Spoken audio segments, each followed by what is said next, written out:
awesome. This costume is actually feasible to make. There's 3 options to cosplay. Hey, this is Liz Katz. I am a professional cosplayer. I have over 12 years experience cosplaying professionally and 19 years, that's a lot, 19 years of experience just cosplaying in general. You know, Chun-Li is classic Street Fighter. You think Street Fighter, you don't even know the franchise, you know Chun-Li. I personally, I don't feel like I could do her justice, only because even me in my, I've been training, I've been doing leg day a lot, I'm still just not, I just don't have those thighs. Obviously, if I loved her, I could still cosplay her, anyone can cosplay anything, but I feel like for me and what I would want to show, I won't be doing her justice. I'm not that built. I mean, look at those thighs. And there's plenty there. There's like so many, you know, strong, thick-thighed goddesses out there that I think would do her justice, and I am just not that. You could, obviously, if you have the experience, make that, or they do sell Chun-Li cosplays pretty much everywhere they sell cosplays. It's just, she's been around for so long, that's an easy one to find.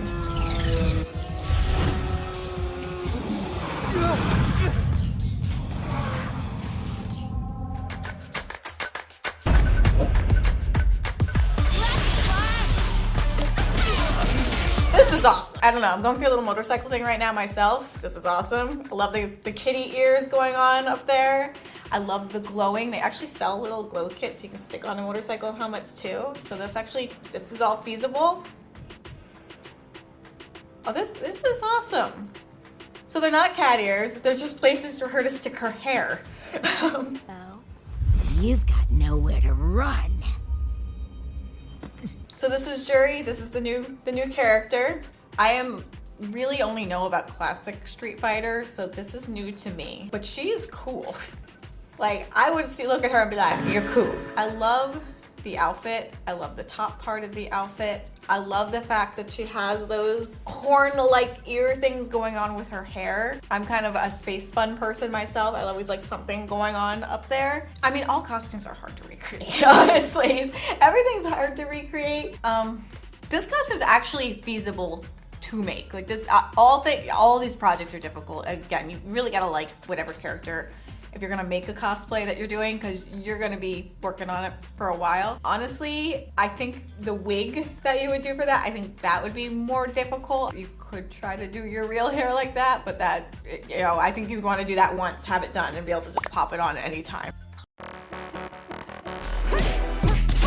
Cammy is my favorite look out of the franchise. I just like that. It just looks cool. She looks, you know, badass. She looks like militant, and it just aesthetically is neat. I don't like her as much when she has the blue outfit. I like that green and red. But again, it's, you know, you got to do that booty justice.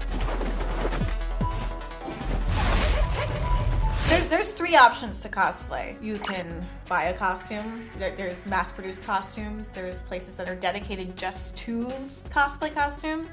You can make a costume, and you could commission a costume from a professional or someone who's more experienced than yourself.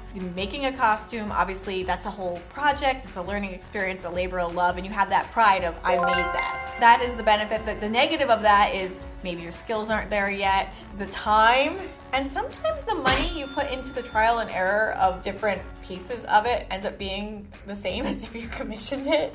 I've had that experience, at least. Buying a costume from a mass-produced place, obviously super easy, super quick, usually it'll get to you pretty quick. It won't be form-fitted to you. Even ones that say they offer custom sizing, it's kind of iffy if it's going to be fully accurate or not. The quality is usually, even good quality ones, they're not going to be the same quality as something that you commission or put the love into yourself.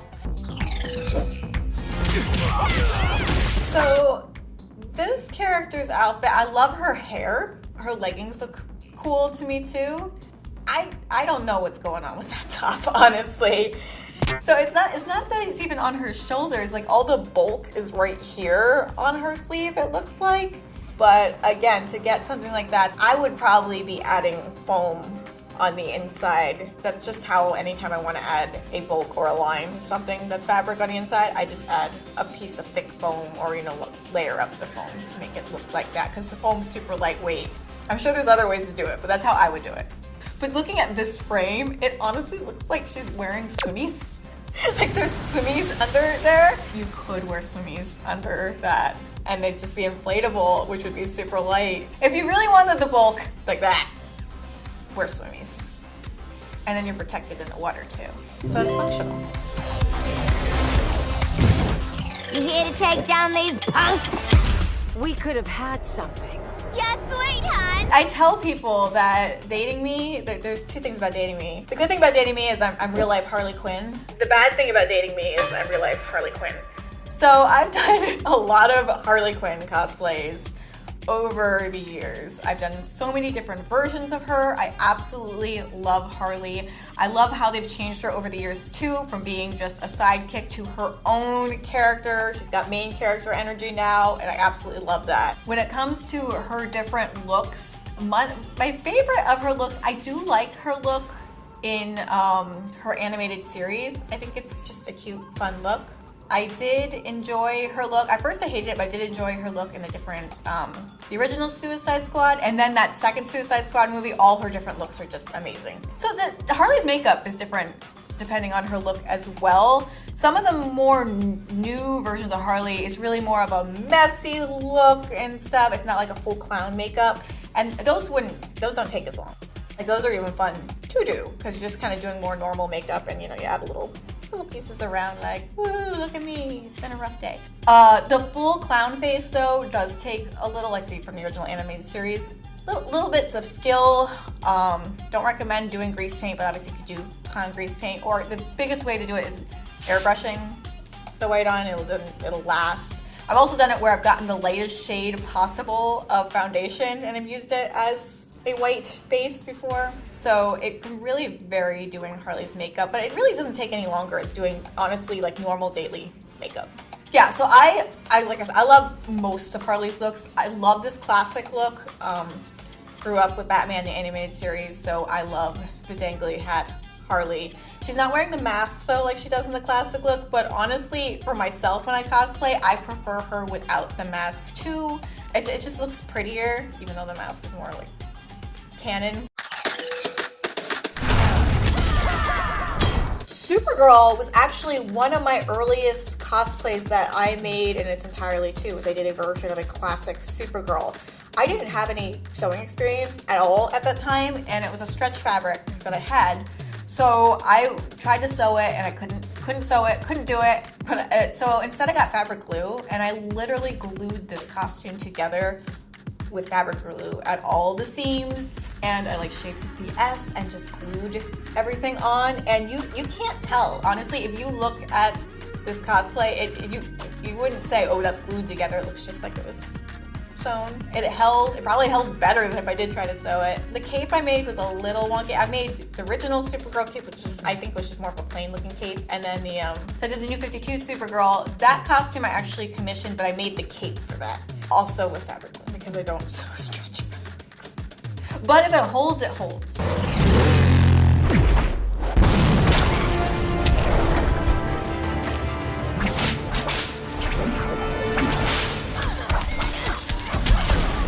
So Catwoman I've done many different versions of as well over the year. Personally, I think she's fun. I just shot Catwoman yesterday too. I did a latex version of Catwoman, kind of based on the Michelle Pfeiffer version. And I had a whip, and the whip's new to me.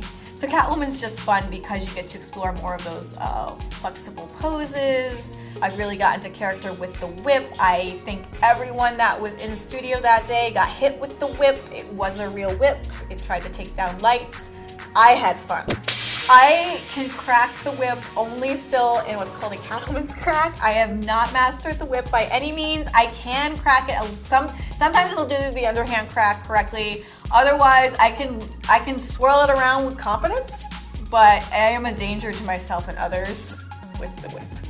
So one of my favorite things visually and to wear is those form-fitting, streamlined black cat suits. I just think they're a good base. They're a good base to a lot of cosplays and just a lot of looks in general. You should always invest in a form-fitting black cat suit. I'm a huge fan of Final Fantasy. I played the originals from the first Final Fantasy. Final Fantasy VII was my main game growing up. Like that was to me one of my biggest games that I loved when it comes to PlayStation games. I think Tifa and Yuffie and everyone from Final Fantasy VII is kind of so popular because our generation grew up with Final Fantasy VII, and I think anyone that had the PlayStation had Final Fantasy VII, and it was just such a big game for the time that it made an impact on so many of us. And really, when it came to strong female characters of that time, there were, you got Lara Croft, you had Tifa. You really didn't have a ton like you have now. It wasn't like this super saturated thing of female strong characters in video games. So I think most of us just were drawn to that. This is Tifa's original, but when it comes to the cosplay itself, Tifa's pretty easy to do. The only thing you really need to customize is the suspenders, unless you can find ones that are exact.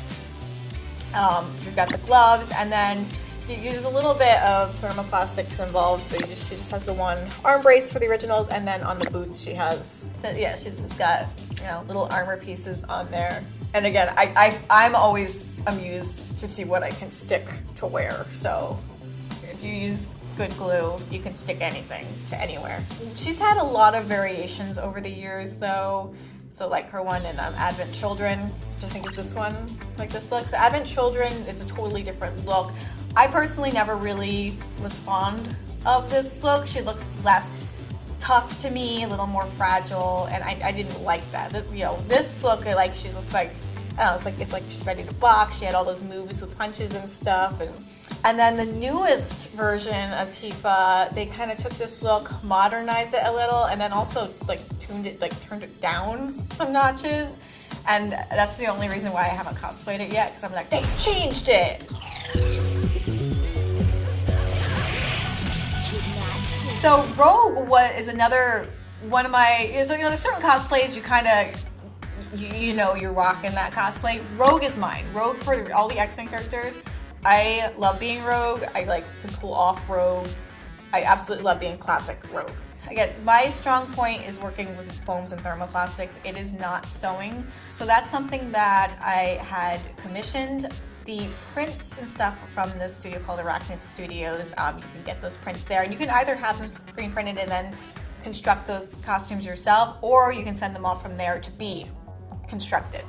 And that's what I did with Rogue, and it's measurements are exact, zippers are in place for easy bathroom, easy hands, all that's good. I made the jacket, it was a spot jacket, but the jacket was a totally different color, and you can't tell from looking at it, but it was a fabric-y jacket, and I literally spray painted brown, but it looks way more legitimate with this, and I'm someone that will literally just spray paint fabrics, because when you're using these things for photos and videos, you can't tell. The X-Men animated theme song has been my ringtone for over 12 years, FYI.